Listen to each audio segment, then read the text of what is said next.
It is time for a brand new episode of Locked On Grizzlies. Basketball season continues to creep closer and closer, ladies and gentlemen, and I'm here to break down which Grizzlies players are underrated pieces to Memphis maintaining their spot in the Western Conference among the NBA's elite, and also which teams are their greatest threat to take them out of that lane of success.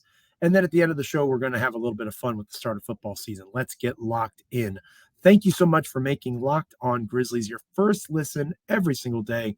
We are free and available wherever you get your podcasts. Today's episode is being brought to you by Bet Online. Bet Online has you covered this season with more props, odds, and lines than ever before. Bet Online, where the game starts. You'll notice a couple of things that are a little bit different on this episode. First and foremost, Michael Cole and I are once again apart. It was a rough week in Memphis, and I want to begin our show with a shout out to that wonderful city, that tremendous community that I was fortunate to be a part of for several years long ago. I left Memphis in 2014, but I've never fully left. I am Joe Mullinax, of course, the former site manager of SB Nation's Grizzly Bear Blues for some time. I worked at that blog since 2012 up until recently, this past spring. I retired from GBB.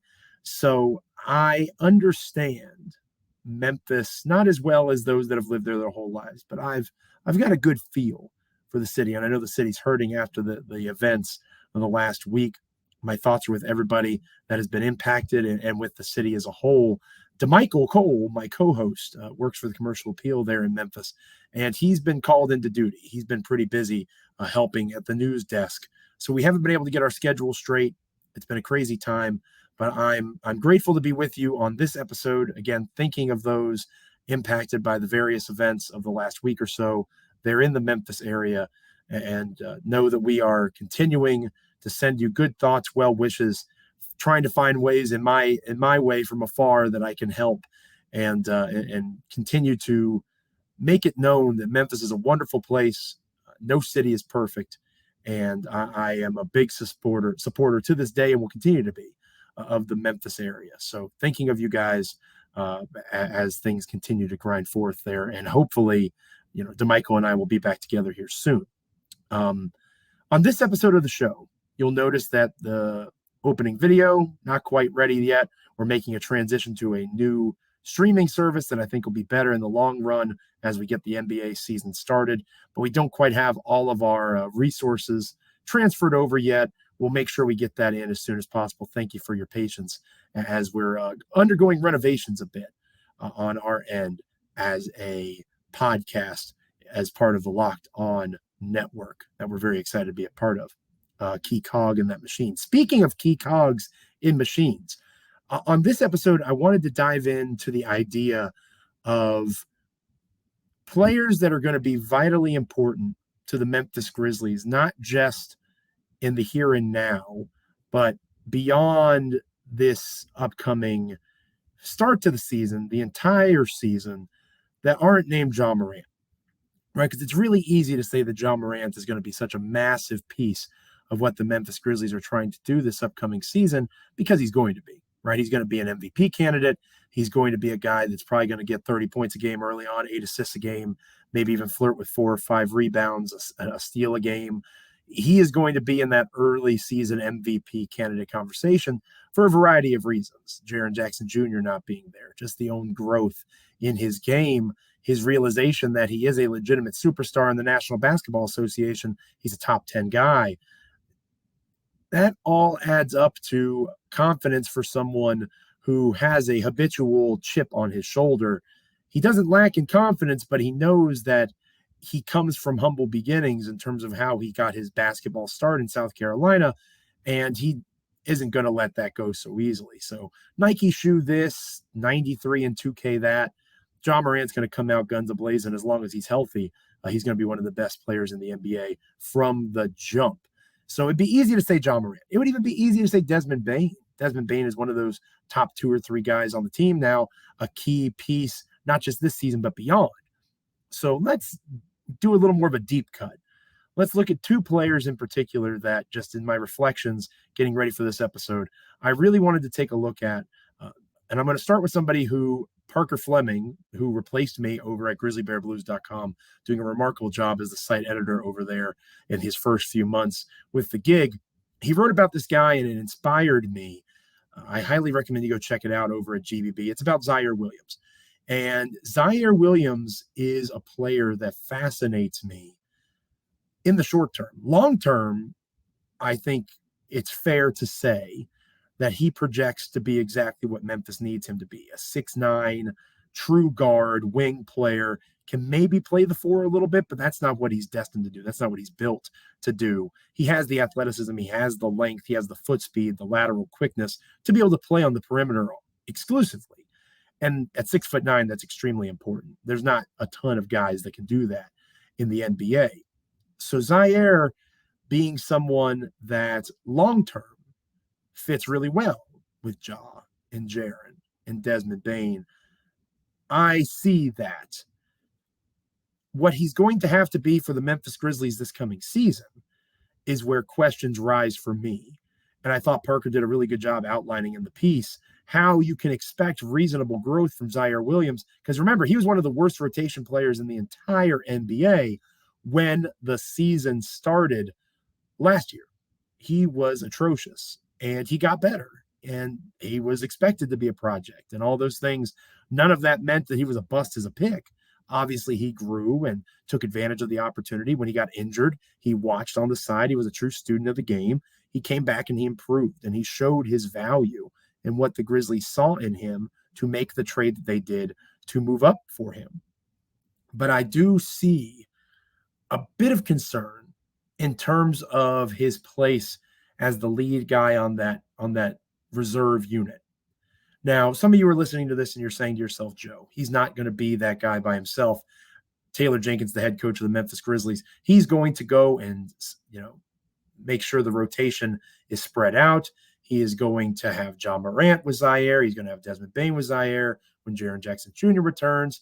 They'll all get chances to play with Z. It's not going to be a situation where he's asked to be the main guy by himself. And that might well be true. But if you watch enough Grizzlies basketball, like I have over the years, you know that there's going to be times when it's a true reserve unit. Maybe there's foul trouble that throws off the rotation splits a little bit. Maybe there's an injury. And all of a sudden, you've got Tyus Jones, John Conchar, Zaire Williams, Brandon Clark, and Santi Aldama out there by themselves without a superstar in Ja Morant, without a borderline all-star in Desmond Bane or Jaren Jackson Jr. And you have to ask yourself, holy crap, who's going to score the basketball? And that is my concern with Zaire Williams. As long as we can keep the perspective of him being a guy who, with increased usage, should still be able to maintain his percentages from last year, should still be in a place to grow his game because he's so young, so inexperienced in a good way, right? He's malleable. His game is still very blendable at this stage. He is a piece of clay that is still being molded in terms of his NBA career. I don't want too much to be forced upon him. So hopefully those rotation minutes can be spread out. Hopefully he doesn't have to ever be the number one option because I don't think that's going to end well for the Grizzlies. I think he is much better as a complementary scorer at this stage. Maybe that changes in the next couple of years, but we got to remember he's going into his sophomore season. He is going to probably show some growth. He showed some positive signs in Summer League, but we have to pump the brakes in terms of expecting him to be this 15 or 16 point per game scorer and be in the sixth man of the year conversation. That's unlikely. And I don't know that the Grizzlies expect him to be that, but I do know that there are folks within the Grizzly sphere that see him perhaps being more than he's ready to be. So Zaire Williams would be my first guy that is a key cog in the Grizzlies machine. He has to score. He has to be that guy for that second unit. And for someone that young to be in that place on a roster that is a playoff roster, and not just a playoff roster, as we'll talk about later in the show, a top team in the entire NBA. That is something that we have to kind of keep an eye on in terms of asking someone that inexperienced. That's a pretty large wager to place on such a young player. Speaking of placing wagers, the Memphis Grizzlies are favored in several of their early contests. I don't know if you guys knew that or not. I know that because betonline.net already has early lines for early games, including the Grizzlies' first game of the season. BetOnline.net is your number one source for all your pro and college football betting needs, as well as basketball coming up, of course. Sports info all season long. Find all the latest football league developments, game matchups, news, and podcasts, including this year's opening week games. BetOnline is also your continued source for all your sports wagering information, including live betting, esports, and scores. The fastest and easiest way to check in on all of your favorite sports and events, including Major League Baseball, MMA, boxing, golf, up and down the list. BetOnline.net has you covered. Head to the website today, or you could use your mobile device to learn more about all the trends and all the action over at BetOnline, where the game starts. The Grizzlies have Zaire Williams as someone that they're expecting on pretty drastically. They're also counting on Steven Adams to continue to be what he was last season. And that is another piece that, to use the BetOnline tagline, that's where the game starts. But it's also where the Grizzlies start in terms of so much of the dirty work that a lot of these other players don't necessarily do, like Jaren Jackson Jr. as a rebounder, screening, all the things that Jonas Valanciunas did so well with the Grizzlies without the high usage rate, which means that Jaren and Ja and Bane can continue to have their offensive games develop, and you still get similar production, if not better production, in terms of assists, creating off of passes and cuts to the lane for Desmond Bane and others. Steven Adams had, in my opinion, a career year this past season. Can he match that level of production? And it's fitting that I'm talking about Steven Adams in the same episode that I'm talking about Zaire Williams, because, of course, they're linked in that trade. They both come to Memphis as part of that Jonas Valanciunas deal. So Steven Adams, we were told, is washed. Steven Adams can't play. He's not going to be able to do anything for the Memphis Grizzlies. Why did they do that downgrade? And it was addition by subtraction. Again, excellent rebounder, excellent screener. He defends well. He is a lot of what Jonas Valanciunas is without the need to be an offensive priority in terms of shot taking or shot creation for himself. Not a knock on Jonas. Jonas is a very good basketball player. It was about fit. And Steven Adams fit what the Grizzlies needed more than Jonas did going into last season. That's still true now. The starters are the same, essentially. Ja, Jaren, Bane, Dylan Brooks, who didn't get a chance to play with that group a lot last year because of injuries, both to himself and to Ja. But Dylan is back, at least for now. Those four guys alongside Steven Adams haven't played a ton of basketball together. So Adams can be a fifth option among those four guys when Jaren returns. Again, they're not going to play much together again to start, depending on the severity of Jaren's injury. Steven Adams can be that fifth offensive option. He can be the roll guy on the pick and roll. He can be an offensive rebounder who does cheap garbage putbacks. I don't mean that as a degrading statement. That's an important role on any good basketball team. That's really vital for what this team is trying to do moving forward. And he matters in that way. Can he maintain that level of production? That's another question I have. Signs point to no. And you can make an argument that the Grizzlies as a whole, as the number 2 seed, probably can't replicate what they did last year. And we'll talk more about that here in a moment. But Steven Adams seems poised for a step back. And Steven Adams is a good basketball player. And I think he's going to do good things for the Grizzlies. So much went well for Steven Adams last year that it seems unlikely that that's going to continue. Now, in the playoffs, he got COVID, didn't play well against Minnesota. All of those things are true. I'm talking about the regular season in particular. His passing is excellent or was excellent. So many things mixed and melded nicely and tightly. It just seems unlikely that he's going to have that same run again, especially with Jaren out, because who plays alongside him to start the season massively matters. Is it Brandon Clark? That's its own set of problems in terms of a lack of shooting stroke. Is it a Jake LaRavia? That's its own set of problems in terms of now your offense is taken care of to an extent because he has a sweet shooting stroke, like I said. But he is not the athlete. He is not the perimeter defender. It stresses Adams on that end of the floor more consistently. So the absence of Jaren Jackson Jr. is going to be another thing to keep an eye on when it comes to Steven Adams replicating his production. So not trying to sound the horn of negativity, not trying to be the Debbie Downer of the bunch. But if we're going to talk about natural regression for this young Grizzlies team, an obvious place would be in the young player who's going to be asked to do a lot more than he's ever been asked to do as a potential sixth man in Zaire Williams, and the other being the big, who everyone saw as a throw-in in a trade for salary matching purposes, that is now looked at as a key contributor to what this team's trying to do. That's a pretty massive jump to maintain. Doesn't mean he can't do it. Doesn't mean Zaire can't be that guy. It just means that it's going to be challenging. It's going to be all the more challenging because of how the Western Conference is lined up in terms of who's going to be the team to knock Memphis out. It's obviously not going to be the Utah Jazz, right? Donovan Mitchell's gone. Rudy Gobert's gone. Those guys are past the point of contention for at least the next 2 years. They're pulling an OKC there with Danny Ainge out in Utah. The obvious choice to knock off the Grizzlies from that number 2 seed would be the Golden State Warriors, right? Technically, the Warriors were the 3 seed. Memphis had home court in that series. The fact was that Golden State didn't prioritize it as much as Memphis didn't have the laser-like focus because the Warriors have been there before. They know that home court is nice to have, but it's not something you need to have in order to be a championship team, which Golden State proved again last year. So they got the job done in that regard. And Klay Thompson's not rehabbing. They are younger now, moving on from guys like Otto Porter Jr., Gary Payton II, giving Jonathan Kuminga, Moses Moody likely more role in their rotation. I could see them stepping in front of Memphis. Obviously, they're the reigning champs. They deserve that credit. Slightly less obvious would be the Denver Nuggets. Obviously, the Nuggets are still rolling with Nikola Jokic, who is one of the most underappreciated MVPs, multiple MVPs now in the history of the NBA, in my opinion, and he does remarkable things for that basketball team.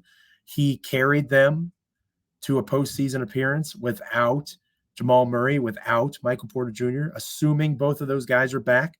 The Nuggets are going to be dangerous. They're going to be a threat there in the Western Conference to overtake the Grizzlies because Memphis, again, you can talk about Kyle Anderson and D'Anthony Melton not mattering in the playoffs. That's fine. I'm talking regular season playoff seeding, and those two guys were pretty important to how Memphis scored the basketball. So even if you want to be a positive Patty and say that Memphis is going to redo how they score, they're going to put themselves in a position to really be active in the half court, move the ball better. They don't have to have as much strength transition defense-wise. That's going to take some time to get to.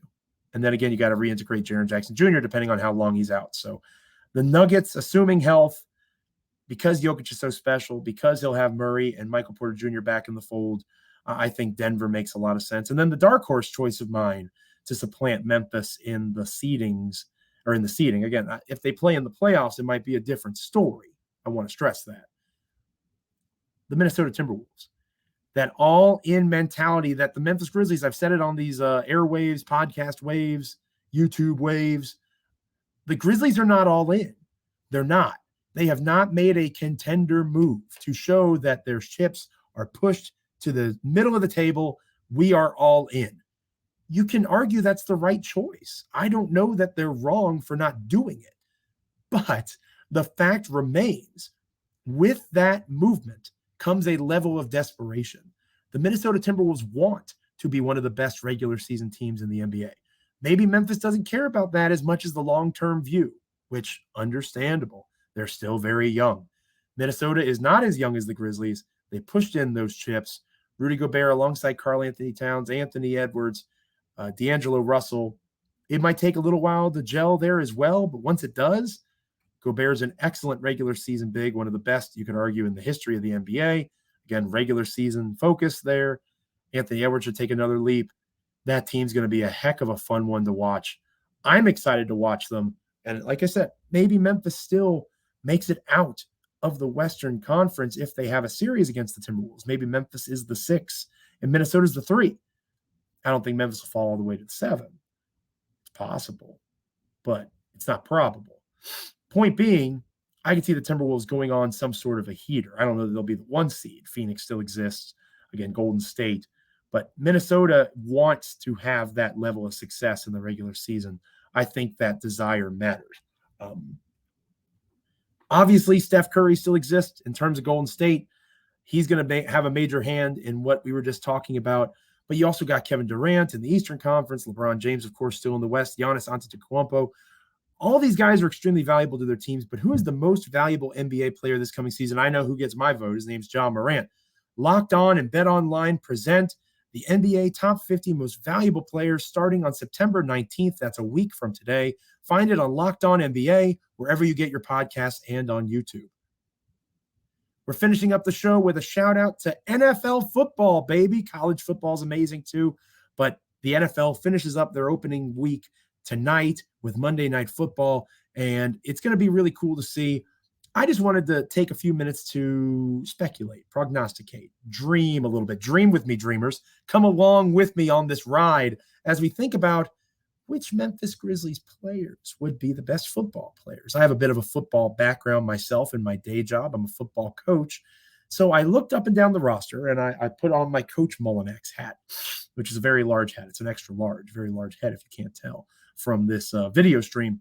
And if you're listening on podcast, just take my word for it. If you haven't seen my skull, it's quite expansive.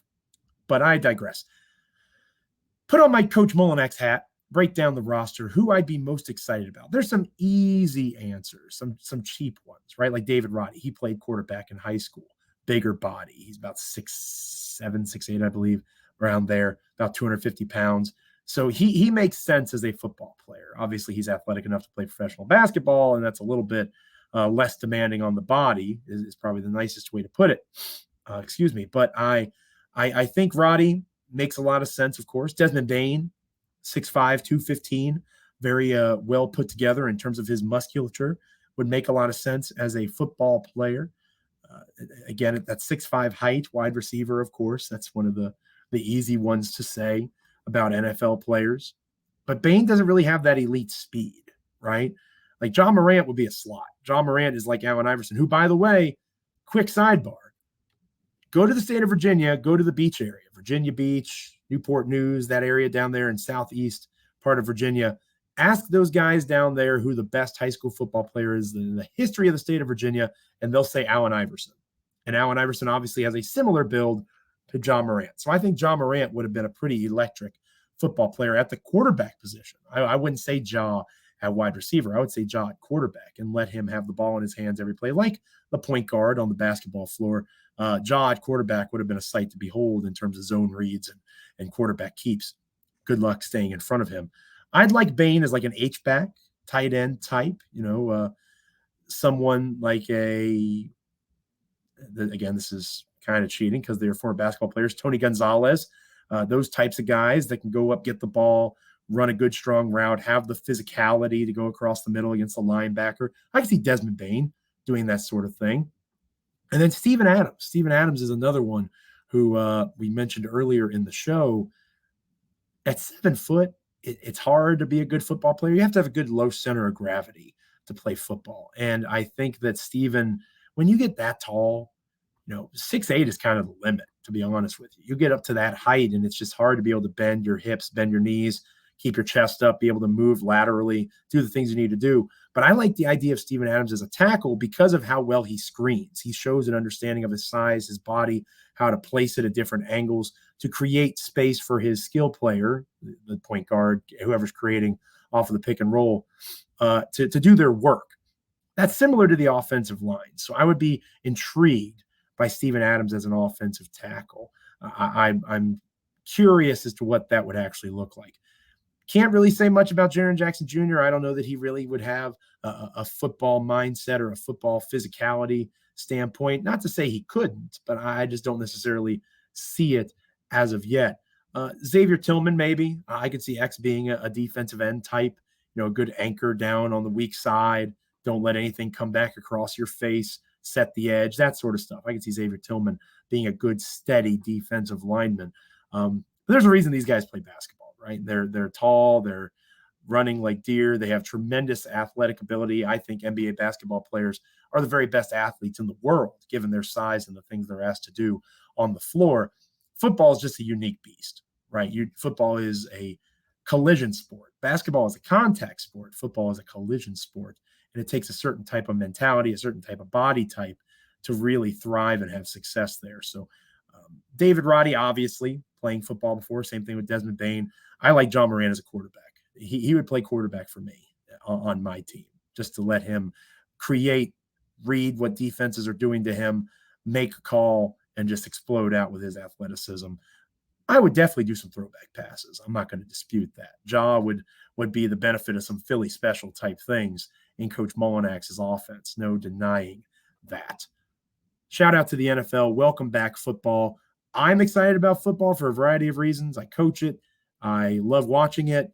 But over the years, especially since I've gotten more engaged with the Memphis Grizzlies, I've gotten excited about football because it means basketball's coming, and Memphis Grizzlies basketball in particular. So shout out to football.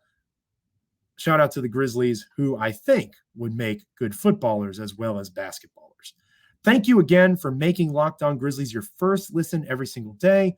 Tomorrow's show will hopefully feature myself and DeMichael Cole getting back together. I'm curious as to his thoughts on Zaire and Steven Adams, what he sees them fitting, where he sees them fitting in terms of importance.